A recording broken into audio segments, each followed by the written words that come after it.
투자자 입장에서 경기 상황이 좋지 않을 거구나 라는 걸 이미 짐작하고 있죠. 아직 코로나가 종식된 게 아닙니다. 아직 사람들이 소비하지 않았습니다. 비정상적이거든요. 이런 시기가 오면 뭐 된다? 경기 침체가 도래가 되는 거다. 구독, 좋아요, 알림 설정까지. 안녕하세요, 반갑습니다. 이경민의 부동산 하이킥 이경민입니다. 자, 지금처럼 이렇게 풀려있는 유동성과 초저금리 현상이 맞물려 있는 가운데 대부분의 글로벌 자금의 흐름이 같은 방향을 띠고 있는 이런 동조화 현상이 나타나고 있다. 자, 이러다 보니 우리나라 부동산 시장의 가격 상승만 있는 게 아니라 세계 곳곳마다 지금 부동산 시장의 가격 상승 추이가 계속 나오고 있는 겁니다. 부동산 가격이 상승하는 데 있어 가장 큰 이유인 이런 유동성과 초저금리, 이런 상황이 언제까지 유지될 것이냐를 우리는 초점을 두면서 잘 대응할 필요가 있기 때문에 오늘 이 영상을 좀 준비를 해봤고요. 미국 국채의 장기 채권 금리와 단기 채권 금리를 통해서 앞으로의 경제 상황을 유추해 보면서 이 유동성이 언제쯤 축소가 될 것인지, 금리는 언제쯤 인상이 될 것인지를 유추해 보는 시간을 가져보도록 하겠습니다. 빨간색 그래프가 보이실 겁니다. 이게 미국 국채의 2년 단기 채권 금리이고요. 이 파란색은 10년 장기 채권 금리입니다. 쉽게 얘기하면 우리가 은행에서 예적금을 들었을 때 2년짜리 예적금 금리보다 당연히 10년짜리 예적금을 들었을 때 금리를 더 많이 책정해 주죠. 이런 채권 금리도 똑같습니다. 빨간색 단기보다 당연히 이 파란색 장기 채권 금리가 높아야지 정상적인 겁니다. 이 국채 장단기 금리 차이가 이렇게 벌어져야지, 스프레드 확대가 돼야지만 정상적인 거다라고 보시면 될 텐데, 자, 어느 순간부터 이런 단기 채권 금리가 막 치고 올라가면서 장기 채권과 비슷해지거나 또는 역전되는 상황이 나오게 됩니다. 자, 이런 상황이 나오게 되면 그 이후로부터는 반드시 경기 침체가 도래가 된다라는 게 우리가 이 지표를 보면서 확인할 수 있습니다. 경기 침체를 뜻했던 시기를 이렇게 회색 음영으로 색칠이 되어 있는 건데, 꼭 이렇게 장단기 금리가 역전이 되는 순간 어떻게 됐죠? 경기 침체가 도래가 됐다. 2020년 이전, 이때도 마찬가지 한 2018년부터 시작해서 이제 역전이 되는 상황이 나왔습니다. 그 이후에 2020년부터 시작해서 이 팬데믹,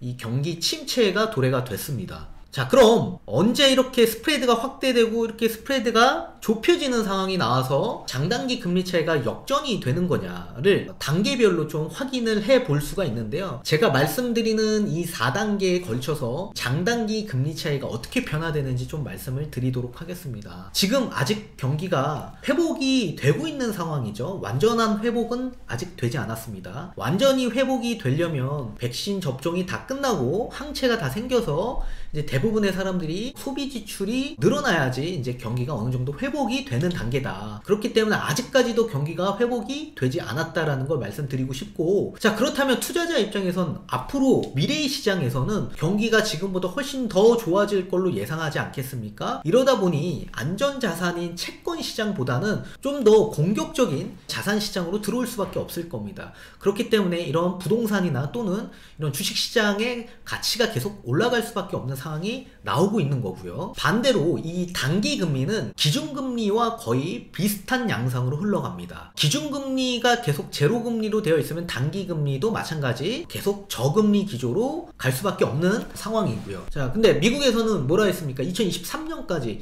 이 기준금리 제로금리로 계속 유지하겠다. 그리고 양적 완화 계속 시행하겠다. 미국의 가장 큰 목표는 경기 회복에 있다. 완전 고용 회복을 위해서만큼은 인플레이션이 조금 생기더라도 유동성을 계속 증가시킬 거며 기준금리 인하를 계속 시행하겠다라고 이제 자넷 옐런 국무부 장관이 그렇게 얘기를 했죠. 이렇게 단기금리가 계속 저금리로 흘러갈 것으로 보여지고 있고요. 어느 정도 회복이 되고 경기가 계속 과열이 된다면 중앙은행에서는 또 넉넉히 가만히 있을 수만은 없을 겁니다. 이렇게 풀려있는 유동성으로 인해서 물가 상승률이 계속 높아지는 상황에서 인플레이션이 계속 증가되는 상황에서는 어쩔 수 없이 금리 인상 조치를 시행할 수밖에 없을 텐데요. 이런 테이퍼링 현상들이 계속 나타날 거다. 페드가 언젠가는 채권 매입을 축소시키는 날이 오겠죠. 그렇게 유동성을 축소하는 시기, 그리고 금리가 인상되는 시기에는 대부분 투자자 입장에서 앞으로 시장 상황이 좋지 않겠구나, 그리고 앞으로는 경기 불황 상태로 계속 유지가 될 가능성이 있겠구나, 이렇게 생각하는 순간 안전자산이 채권 시장으로 유입될 수밖에 없을 겁니다. 자, 이렇게 채권 시장으로 많이 유입되다 보니 채권의 가격은 계속 올라갈 수밖에 없고, 그렇다면 채권의 금리는, 장기 금리는 내려갈 수밖에 없는 상황이 계속 나올 겁니다. 자, 이렇게 되는 순간 장단기 금리가 역전이 되는 시기를 반드시 맞이할 텐데요. 자, 여기 보시다시피 장기 금리가 떨어지고 단기 금리가 확 올라가는 상황이 나옵니다. 여기 경기 불황 단계인데요. 이런 상황이 됐을 때 이제 앞으로 멀지 않은 시기에 뭐가 온다? 경기 침체가 온다. 이 회색 음영이 경기 침체의 구간입니다. 이렇게 단기 금리가 급격하게 올라가고 이 장기 금리가 서서히 내려오면서 역전이 되는 순간, 이거 비정상적인 거죠. 이렇게 비정상적으로 그래프가 나오는 순간 뭐가 온다? 경기 침체가 도래된다. 기준금리 인상으로 인해서 단기금리가 올라가게 되면요, 이 기업들 입장에서 투자하는 데 있어서 금리가 높기 때문에 소극적일 수밖에 없을 거고요. 그리고 부채가 있는 기업들은 도산 위기에 봉착될 거고, 개인들의 가계대출은 급격하게 올라갈 겁니다. 그러면 소비가 위축되면서 경기가 침체되는 상황을 맞이할 수 있겠죠. 그러면 앞으로 뭐가 온다? 경기 침체가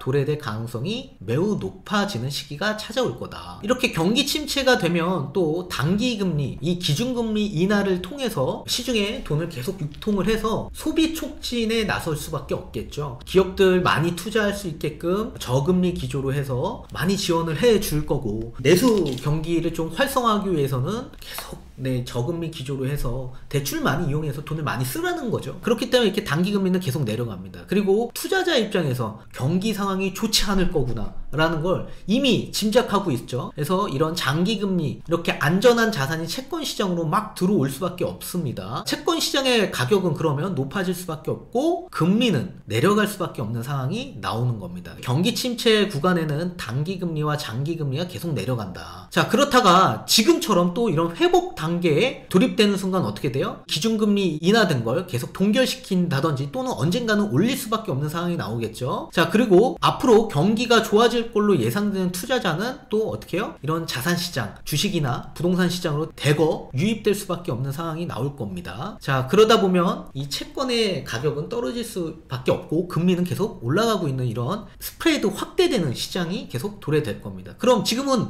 어느 시기에 있냐? 우린 지금 이 시기에 있습니다. 기준금리를 계속 동결시킴으로써 단기금리가 못 올라가게끔 계속 막아놓는 조치를 시행할 거고, 앞으로 경기가 회복될 것으로 더 많이 예상하는 투자자들이 많기 때문에 장기 채권은 계속 팔 수밖에 없겠죠. 계속 매도할 겁니다. 이 매도 물량이 많다 보니까 채권의 가격은 떨어질 수밖에 없고, 어떻게 해요? 금리는 계속 올라가는 추세가 나올 겁니다. 그러면서 점점 정상적으로 흘러가겠죠. 자, 이렇게 보면 굉장히 좀 어려울 겁니다. 그래서 조금 더 알기 쉽게 차트를 준비해봤습니다. 자, 지금 보시는 이 차트는 10년물 장기 채권 금리에서 2년물 단기 채권 금리를 뺀 금리를 나타낸 수치인데요. 경기가 불황이 되는 순간이 어떻게 된다 그랬죠? 음수에 가깝게, 0에 가깝게 계속 내려옵니다. 경기 불황 상태예요. 0보다 마이너스가 나는 상태는 완전히 역전된 상황이죠. 단기 금리가 장기 금리보다 금리가 높다라는 얘기입니다. 비정상적인 거죠.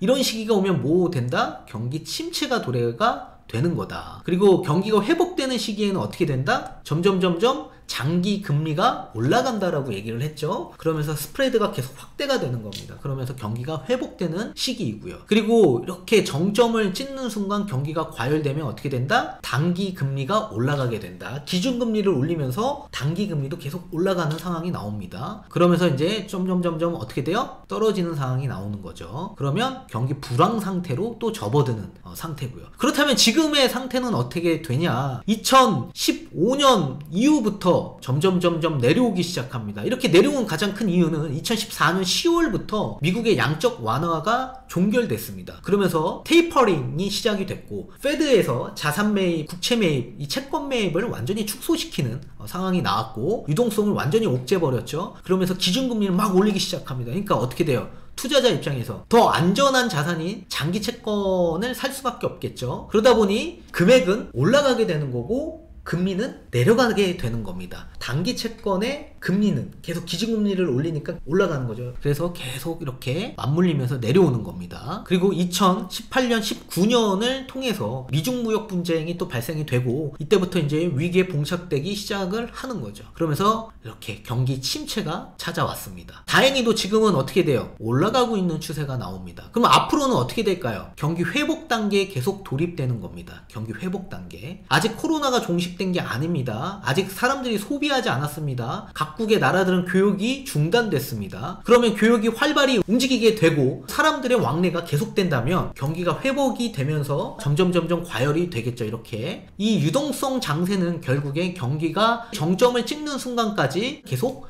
유지될 것으로 보여지고 있고 이 기준금리도 계속 저금리로 유지할 수밖에 없을 거다. 앞으로도 조금 더 투자자 입장에서 공격적인 방안으로 자산 유입이 될 수밖에 없을 거다. 저는 그렇게 보고 있습니다. 이렇게 경기가 과열돼서 완전히 정점을 찍었을 때 이때는 어떻게 돼요? 완전히 내려오는 상황이 발생되겠죠. 이 기준금리 인상을 빠르게 급격하게 올린다든지 또는 투자자들의 움직임에 따라서 채권 시장으로 대량으로 계속 투자자분들이 들어오는 건지를 우리는 유심 있게 잘 확인해 가면서 대응할 필요가 있다. 그래서 오늘 이 준비를 해봤고요.